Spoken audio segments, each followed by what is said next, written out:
Ako naniniwala talaga ako na anak ako ni God. Okay. Well, dapat naman lahat tayo maniwala na gano'n eh. Okay. Kaninong anak tayo? Alam naman kasi tanas, di ba? So, anak tayo ni God lahat. May kanya-kanyang paborito ng si God.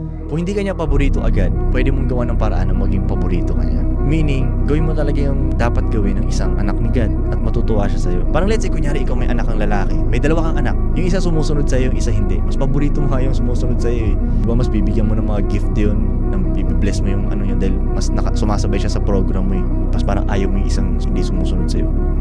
Pag din mo tingnan, anak ka ni God, lahat ngayon ang gagawin mo pang anak ni God na way. Kumbaga, lalabas ka ba ng bahay na madungis ka? Ang anak ni God ay hindi madungis. Alangan namang madungis yung anak ni God, hindi ah. Kahit hindi mamahalin yung damit mo, Kailangan ano lang, kasi nila maayos lang. anak ka ni God eh, di ba? Mabango, di ba? Oo, mabango ka. Yung kuko mo, on point lahat. On point, the way ka magsalita. Yung tindigan mo, yung tikas mo, try mong ano. Di ko sinasabing perfect ako, pero tinatry ko yung best ko na i-represent si G.O.D.